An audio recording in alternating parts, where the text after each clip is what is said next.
Hello again.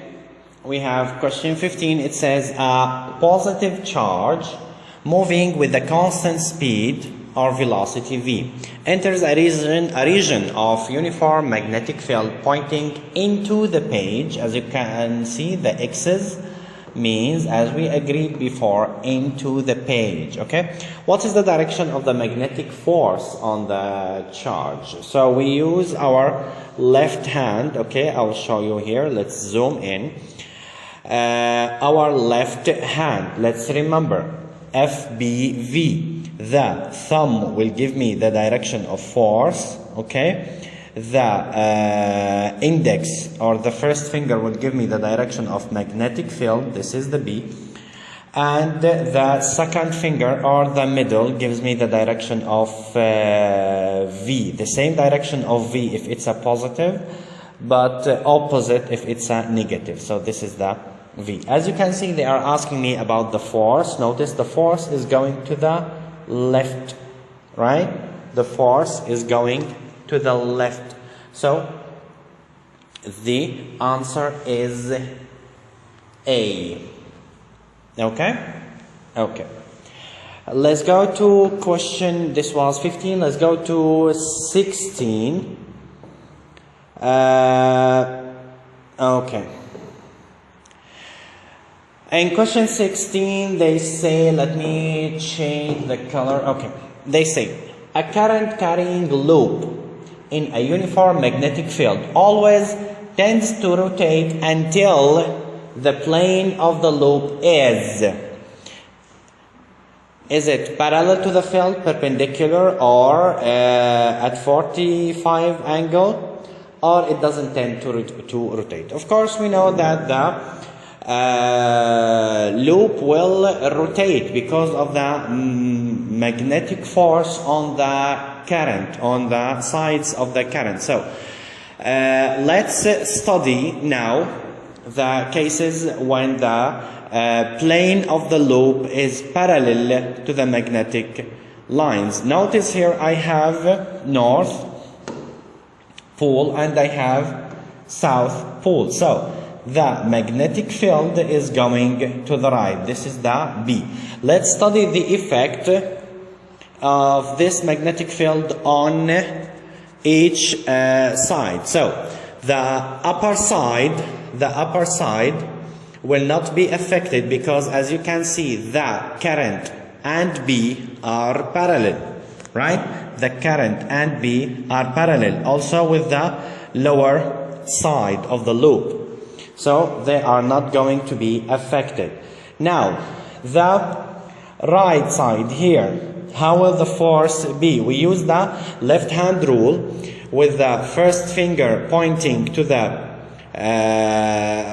in the direction of B, the second finger in the direction of I, which is here. This is the I, is going down.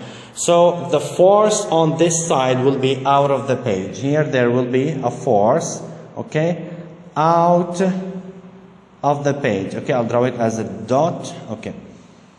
So there will be a force out of the page. How about the left side? Again, I use the left hand rule and the force will be into the page. There will be a force into the page on this part, which means that the plane loop will rotate.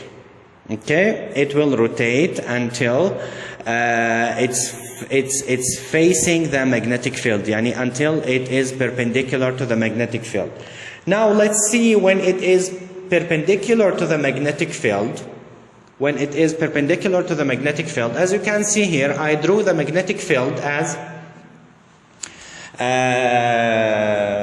of course here this is I, not B. Okay, I drew the magnetic field as dots. It means the north is behind the page and south is in front of the page. So the magnetic field is going out of the page.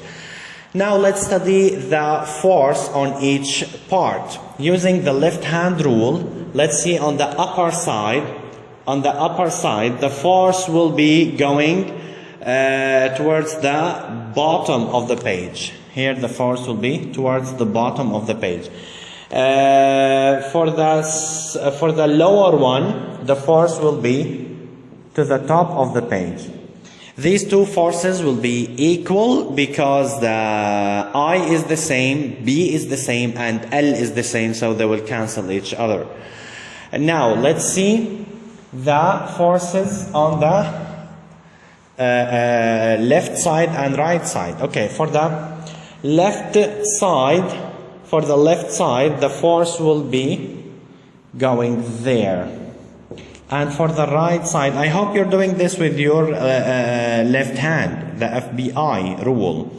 It goes here.